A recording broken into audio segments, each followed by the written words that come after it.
Sorry, আমি অনুমতি ছাড়াই আপনাদের গানের ভিডিও করে ফেলেছি। আমিও অনুমতি ছাড়াই আপনার লেখা পড়া ফেলাইছি। পড়েছেন? কেন রিক্সাওয়ালারা কি পড়তে পারে না নাকি? তা পারবে না কেন? অবশ্যই পারে। পড়ে কি বুঝলেন? তামাম শোধ মানে এখানে তো কোনো শোধের কারবার দেখলাম না। প্রতিশোধ নাই, শোধবাদ নাই, কেমন জানি ফাঁকা ফাঁকা লাগলো বইটা। ফাঁকা মানে? না, আবার শান্তি শান্তিও লাগলো। তবে একটা ব্যাপার ধরতে পারিনি। কি? মূল চরিত্রটা ছেলে নামে মানে একজন মেয়ে রাইটারের লেখা, তাও কোথাও মেয়ে মনে হলো না, আবার ছেলেও মনে হলো না। কি মনে হলো তাকে? কেমন খালি খালি লাগে।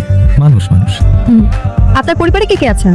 মা আর 2 ভাই। 4 জন তাহলে। অন্য 2 ভাই কি করে? কলেজে পড়ে। আর আপনি? আমি এই যে অটো চালাই। না, পড়াশোনা। ও, ডিগ্রি সেকেন্ড ইয়ার, পরীক্ষা দেয়নি। অন্য কাজও তো করতে পারতেন। কি হইতো? বড় লোকের বাড়ির দারোয়ান হইতাম, নাহলে পিয়ন হইতাম। তার থেকে এইসবই ভালো। স্বাধীন কারবার, মন চাইলে পথে নামি, নাহলে ঘুমাইতে বসি। ভাই থাউনে জায়গা দিছে না, গ্যারেজের ম্যানেজারি করি আর অটো চালাই। একটা রিক্সা খোলার তোমার উপন্যাস বুঝে গেলাম। আপা তুমি তো হিট। 500 টাকার নোট ভাঙতে ছিল না বলে ভাড়া নিল না। বললাম পুরোটাই নেন, তাও নিল না। নিল না? ব্যাপারটা তো সন্দেহজনক। ডাল মে কুচ কালা হ্যাঁ। এই কি বলিস এগুলো? আমাদের বাসা চিনে গেছে। বাসায় শুধুমাত্র আমরা 2টা মেয়ে থাকি, আর কোনো পুরুষ নাই। রেকি করে গেছে। তা না হলে তোমার সাথে ফার্স্টে খাতির জমাবে, দেন ব্ল্যাকমেল করবে। আর এসব ছোট লোকদের একদম বিশ্বাস নাই। বড়লোকদের খুব বিশ্বাস আছে, তাই না? তুমি যেন আজ পর্যন্ত কয়টা ডিম পোচ খাইছো? সবগুলোই তো বড়লোকের বেটা ছিল। ওদের ব্যাপার আলাদা। কিরকম আলাদা শুনে একটু? আমার তোমাকে সাবধান করার কথা, আমি সাবধান করছি, বাকিটা তুমি বুঝো। দাঁড়া, তোকে একটা ভিডিও দেখাই। ওর জীবন নিয়ে একটা নতুন লেখার আইডিয়া মাথায় করছে। কি আইডিয়া? তুই ভাগ, আমি এখন লিখতে বসবো।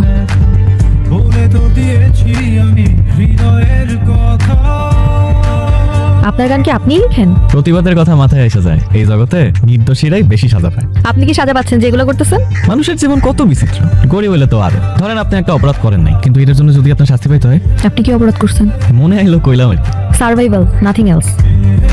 এক একজন ক্লায়েন্ট এক এক রকম করে ভাবে, এক এক রকম রুচি তাদের। সো আগে বুঝতে হবে সে কি শুনতে চায়, ঠিক সেভাবে কথাটা বলা যায়। একটা কথা বিভিন্নভাবে বলা যায় না? ওকে, কন্টিনিউ। ভাই, আমার মাথায় একটা নতুন আইডিয়া আসছে। কোনো অটোওয়ালাকে নিয়ে গল্প লিখছেন নাকি? দেখলাম অটোওয়ালার সাথে বসে আইসক্রিম খাচ্ছেন। ধরেন রাস্তায় আপনি আর আমি দাঁড়িয়ে দাঁড়িয়ে আইসক্রিম খাচ্ছি। এখন কেউ সেটা দেখলো, দেখে যদি বলে কার সাথে আইসক্রিম খাচ্ছিলেন? ওই ইভেন্ট ওয়ালাটা। কেমন শোনায় ভাই কথাটা?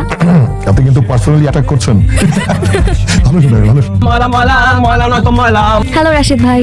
সিঙ্গারকে দিয়ে তো সোশ্যাল মিডিয়া একেবারে ফ্লাডেড। ইয়ং জেনারেশন বেশ লাইক কমেন্ট করছে দেখছি, ভেবে দেখেন। ওকে আমাদের কোনো ইভেন্টে কাজে লাগানো যায় কিনা? রাশিদ ভাই, আমার মাথায় একটা আইডিয়া আসছে।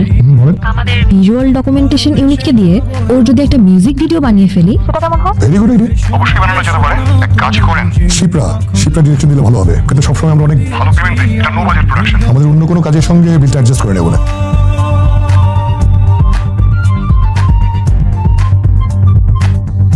কি হলো এটা? 1 ঘন্টা ধরে চেক করতেছি, কোনো ভিউ বাড়ে না ইউটিউবে। 6 ঘন্টায় ভিউ হয়েছে মাত্র 211টা।